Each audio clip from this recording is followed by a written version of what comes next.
Welcome to En Route to Success, where we have raw, vulnerable conversations between Fitz DeSanto, Sam Boyer, and many talented individuals, unraveling the truths and principles of people's experiences, methods to grow, and discovering how to live a fulfilling lifestyle.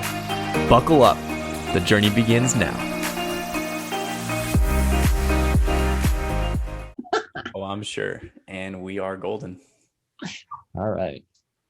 Hello, everyone. How are you guys? We are here again, recording another episode. Welcome to our listeners. We're recording another episode to share some more lights to our listeners. Sam, how are you today? Fitz, I'm doing well. It is a great time to talk about what we're going to talk about today. How are you? I saw what you did there. I saw what you did. I am doing well. I had a great day. I'm wearing my favorite jacket. I feel like a superhero every time I wear See it. that? By the way, to all the listeners, my favorite color is turquoise. So every time I wear this, I'm like, I feel good, you know? So anyways, but it's for you guys.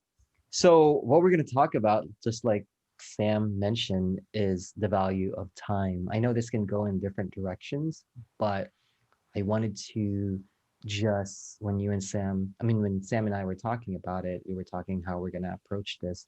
And I wanted it to be something that is, we're approaching it as a value of time. Like, what is time to us? I mean, is time really valuable? If so, why? And there's only 24 hours in a day. How can we make the most of our time? And what does time do to you? Is it important to be wise who we spend our time with? And I think, Sam, I was mentioning it to you earlier when we talked that when I was reflecting about this episode and meditating about it, I can't think of anything else that we can't get back but time, right? Everything else we can get back, money, material things, but time, I can't. I don't think there is any replacement or even comparable to it. No, it's the one thing that human beings haven't found a way to like hack yet. Yes, that's why the time travel machine, right? Yeah, maybe we'll have a discussion with Elon Musk here in a little bit, see if he figures it out. But you're totally right. It's the most important commodity we have because you cannot get it back. And I think another thing lightly that we mentioned was sometimes even, there's people that pass away, and depending on the circumstances, they're able to be revived or brought back to life, within a certain like time frame, but time itself can never be returned. So yeah, it's extremely interesting. Yes, and it's amazing if you think about it, right? Whether it would be memories, what we've done with our life, what we've accomplished, there is that time on the lessons we've learned.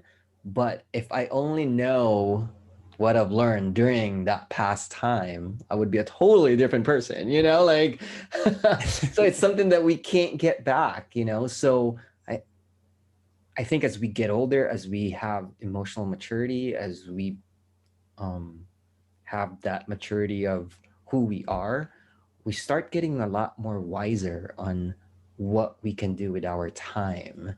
And this is going to be a really interesting episode because I didn't look at the Webster or any definition in Google because I want to make sure that the value of time is pretty much different for everybody. So hopefully we can offer a perspective in this podcast on what it actually means to ourselves and offer different perspective towards others. Definitely. And it's very common to all of us, like you were saying, we all have 24 hours in a day. Mm-hmm. That doesn't change. And how we experience time is different depending on what points of our life we're into. You might remember this as well, but when I was a kid, time seemed like it would just go forever. An hour of time when you're, 5 to 10 years old seems like an eternity. Right. And now you can blink and an hour is gone like that. So it's interesting how that perspective changes from, when you're born to whatever part of someone's life that starts happening, maybe, 20s or 30s. But it's definitely interesting thinking back how longer it seemed then and now how short time seems whenever we're experiencing it. Yeah, that's a great insight, Sam, because if you think about it, we never really think about that when we were younger, but now we we have a lot more um awareness when it comes to it, right? As we see that. And yes, that's why we always joke around, I wish I was a kid again, or, like, hang on a second. Fitz, you gotta edit this out. Chris is really loud. Hang on. Can you hear him or no? Mm-mm.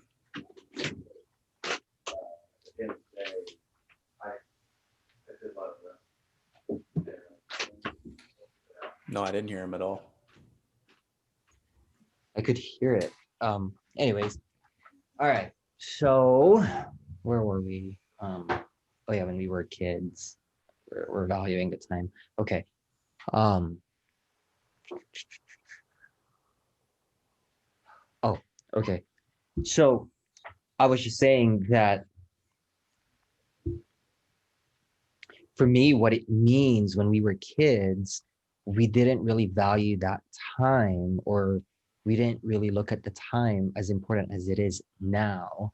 So for me, valuing my time means that I am grateful and appreciative of all the experiences in my life.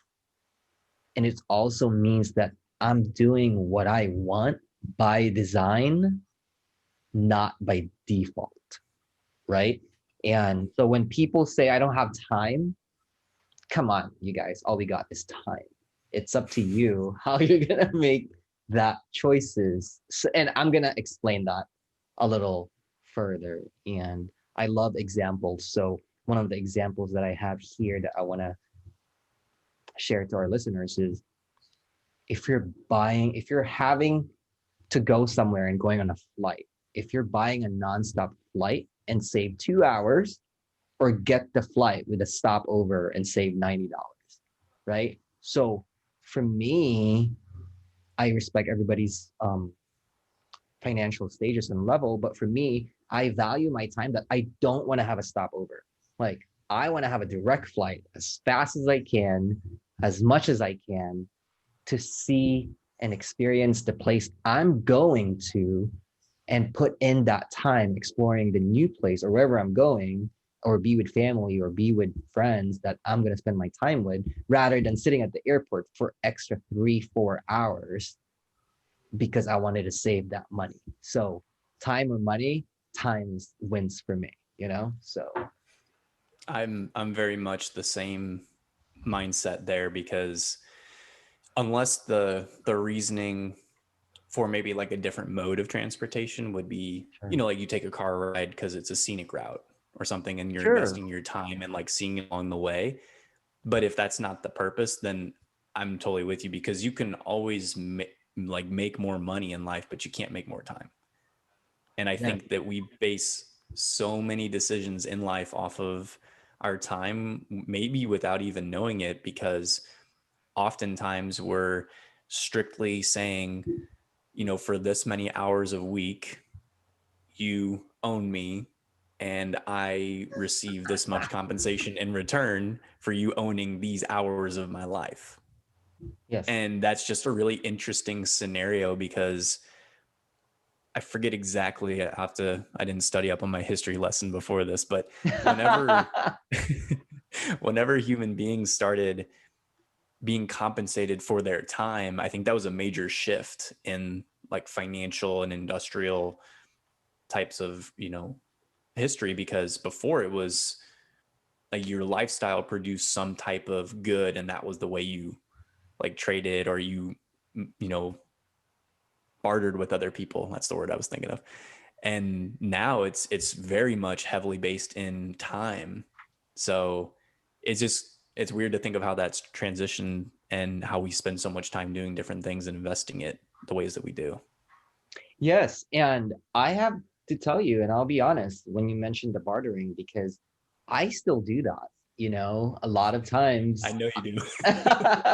Like I still do that because I know that to some people that my friends are, they see the value of time same as I do. So if um you know like a good friend of mine, Sam Bell, shout out Sam Bell, I know you're going to be listening to this podcast, um I would help him with something on his house, and then and I don't have any expectations, but then if he offers like, hey, I'll just do some therapy session or treatment to you or whatever, then I can always say, hey, so did you want to just do time for time, or like in kind of just in a joking manner, but at the same time it's also a great way to see that, which is a great segue, like see that relationship build, that friendship build, right? So, and the reason I said that, it's a great segue on what does time do to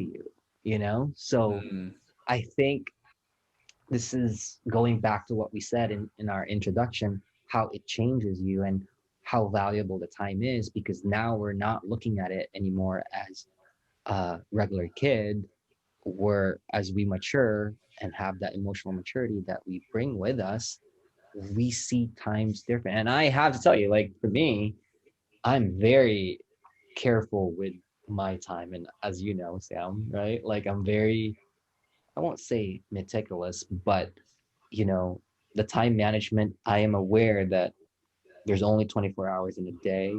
What is the best, where can I put my energy the best in that 24 hours, in relates to um, my goals, my relationships, my friendships, and um, in all different type of levels of professional or personal life, right? So, um, I really want to touch into that because, you know, I know that time changes you, it's funny. I was reading this one research that says that friends can influence your decision for better or worse, because friends can also help you avoid risky decisions, but they can also normalize bad behavior. And only time does that because you spend time with them, right? You're more inclined to take the next shot if you're drinking outside with a friend, or grab McDonald's if a friend encourages it, because it's that time that you share together. Does that make sense? totally. Absolutely makes sense. It's the association with the person and the environment that you're spending time with or in. So yeah, 100% agree. Yeah. I mean, I think it's so powerful to me because the time, like I've seen it happen, how you spend your time affects you. Like everything in our society and existence takes time. It's, if you spend all your time watching TV, you'll be amazing watching TV. You'll know all the shows, you'll know what type of Netflix is number one. Like it's just like it's so simple, but I don't think it's being recognized, right? So if you want a skill to be really good at, you just have to spend the time. Yeah, and it's one of those things that people talk a lot about is time management. And really, I think that comes down to self-management, but the way that we decide to invest and prioritize our time is so valuable. You mentioned that you're very intentional, which is another great episode to check out. You're very intentional with your time. And we won't tell the listeners how much I have to pay on like a weekly basis to get Fitz to do these. We won't get into his salary here, but that's an important characteristic to have is how you want to invest it, and that change that happens when a certain amount of time is invested, because we don't really know how much time each one of us has in our life. I think of life or time in life as like a bucket. and the bucket has just a small hole poked in the bottom and water is leaking out. And that water is our time that we have left. Some people have a super tall bucket. Some people only have a little bit, but we don't really know.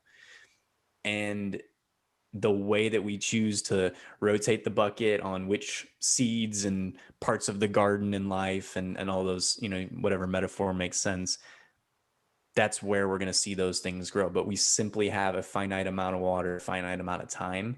So it's just really important to assess, are these things that I want to invest my time in? And I really like that you shared that, that it is something and you're intentional about and how you spend it. Sam, that's such a good insight, because while you're talking, I mean, my head was spinning. It's like the wheelhouse, right? And for me, like, time also a great opportunity to form a bond with whoever you're trying to get in a friendship or relationship, or just the time connects people. Time makes that connection. I mean, I don't know you now as far as I've known you from 2-3 years ago, like, because we spent so much time. To all our listeners out there, I mean, Sam and I probably talk almost every day, with overlapping of personal, professional, like, everything. Pretty much everything, whether it could be a casual or heart-to-heart talk. It's just, and I think our friendship have gotten stronger because of that. So time did that, and when I think about it, time also, when we talk about it, time also takes the pain away. Like, the pain you have 8 years ago is probably not the pain you are carrying today. Like, if you think about that, so that's how powerful it can get, so it's, Yeah. I'm getting too deep. You gotta get the buoy. I was gonna elaborate just slightly to give another analogy or metaphor, but the phrase like time heals all. Sure. And it's not just like time alone, but so many like wounds or damages that people have mentally, physically, it physically takes time for those to be repaired. And within that time, there could be physical therapy. There could be, emotional, spiritual therapy as well that happens. It could be a lot of things, but it never can just happen overnight.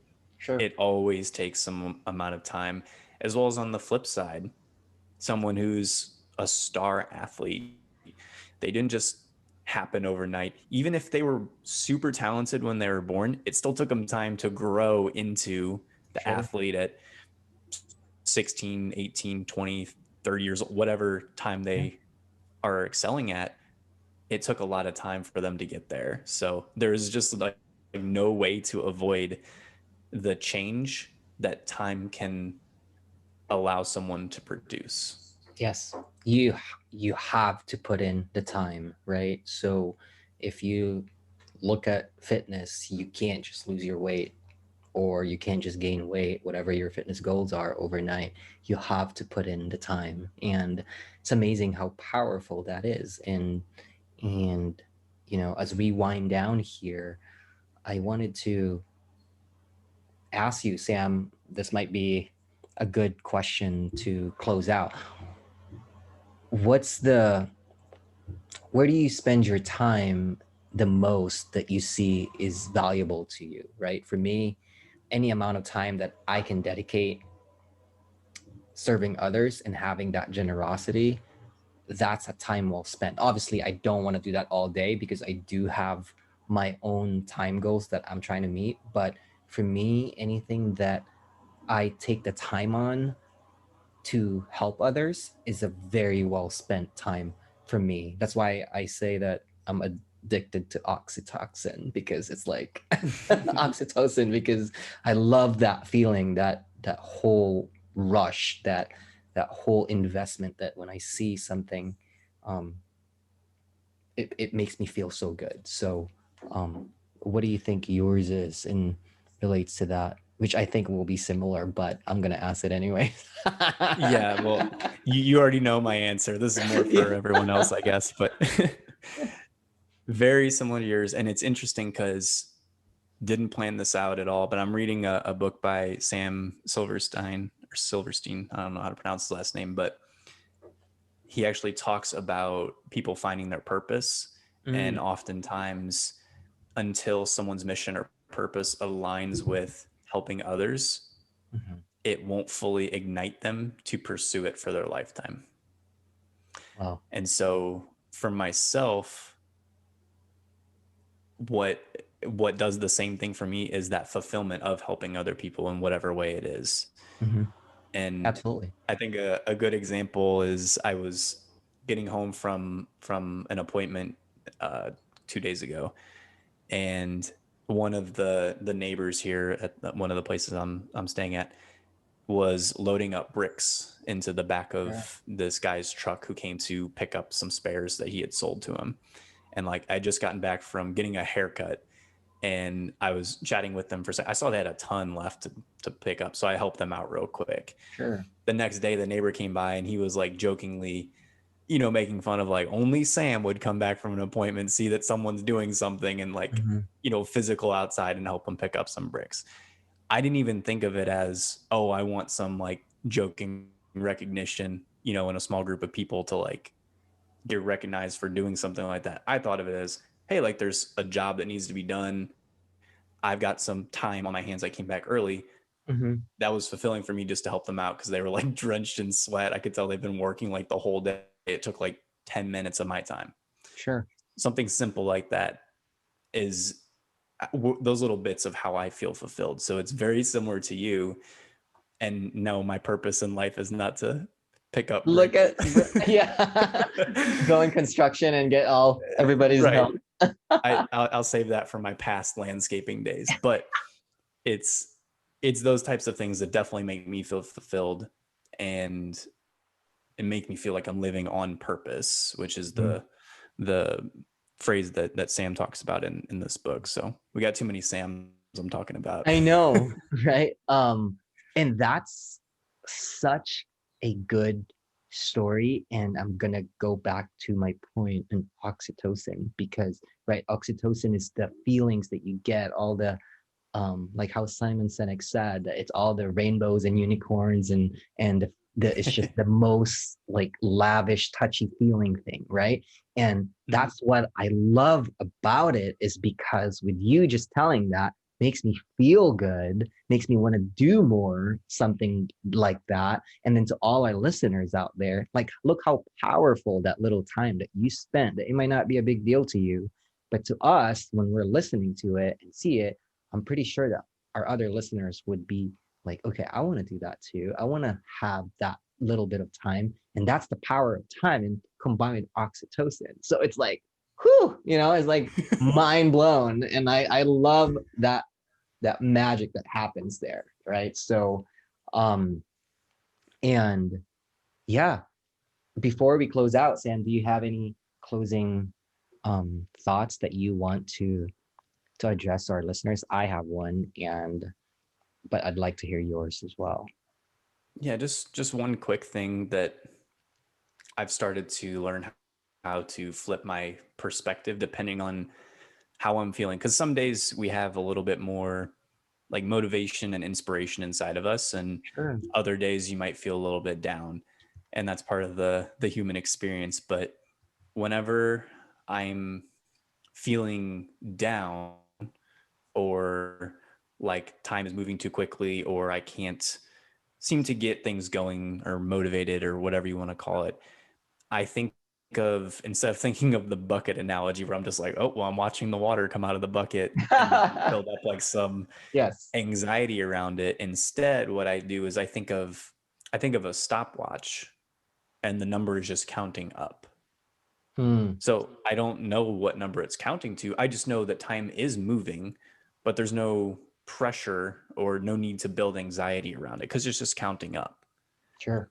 Then when I'm motivated, but I'm potentially procrastinating something, I think of it the opposite. I think of it as a timer counting down. So that way I don't waste the time when I have that motivation, have that energy, because you only do have a finite amount of both. So either think of the stopwatch or think of the timer, depending on which situation you're in, as to not give yourself anxiety or to leverage it to keep yourself from like procrastinating or actually use that motivation. But that's just one thought that I wanted to share. Wow, that's really good. I like that a lot. That's such a powerful thought, and I like the stopwatch analogy for sure. Um, for me, in just closing it out, I just wanted to let our listeners know, like time has such truthful, I think the key word would be truthful ways to show us what and who really matters, right? So if we really pay close attention to it, it would really land slowly and surely right in front of us, in front of everyone. So you have to really pay close attention. And before we close out, Sam, can I make a suggestion to you? Please do. You look nervous, but I just thought about it when you were talking. You played ice hockey, right? Growing up? I did. Do you still have an ice hockey puck? The puck that they go back and forth. I'd like you to put that on your desk, and then that could be a symbol for every little time that you give to the world, if you've given one today. And it could be a good reminder, because you know how ice puck goes up and down and kind of so it could be like a good symbol that I've given my time to others, and then now it comes back to me, because I know that other people will come back to you and give you time. Does that make sense? I am very impressed. You just made a good hockey connection to this whole topic. That's the first one you've made too. That's really good.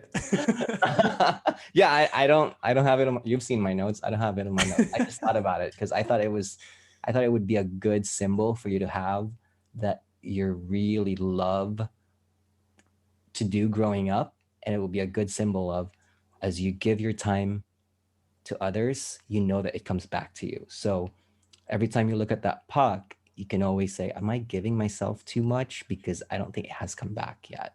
So that kind of that could be a helpful insight to you to see that, okay, maybe I need to like back off and take off my ice skating ring and my ice skates and walk it and get my puck because I need it back, So I like that. I like that a lot. I feel like everyone now is going to be Googling where to buy hockey pucks. I mean, I figured I wanted to say that, but I like it. I like it a lot. But yeah, I mean, I'll give you the floor to take our listeners where, oh, you know what? Hello, we need to do what we're grateful for. So as we always close it before we get all our contacts, but what are you grateful for today? So many things recently that I've been contemplating. We're getting to, it's hard to pick just one, but I think growth is what I'm thankful for, because thinking about time and us talking about this episode, I thought so much where I've come from and to like where I'm at now and where I'm going. I'm just very thankful for the growth and the change and like the challenges and the successes that I've had up to now, because it's all brought me to this very moment, and I feel very much alive and healthy and well, and just very thankful for a lot of things. So I don't know if it's just one, but thankful for what's happened in my life in this time up to now is what I'm definitely very grateful for. Very nice. Yes, guys, look out for our gratitude episode because it will talk a lot about that. No, thank you, Sam. I appreciate that. For me, I'm grateful for mindset, not just the mindset itself, but it's actually how it shifted from where we were the last few years to up to now. So mindset is what I'm really grateful for today. So I'll give you the floor to let our listeners know where they could contact us. Perfect. So you guys can find us personally at Fitz DeSanto or Sam Boyer on LinkedIn. You can find us at En Route to Success 365 on Instagram, Facebook, TikTok, Twitter, Pinterest. And then Our actual email for the podcast is alohafitsam@gmail.com. Please comment on our social media. Let us know if you're seeing it. I know the people that are the avid listeners and supporters, we thank you so much for all of it.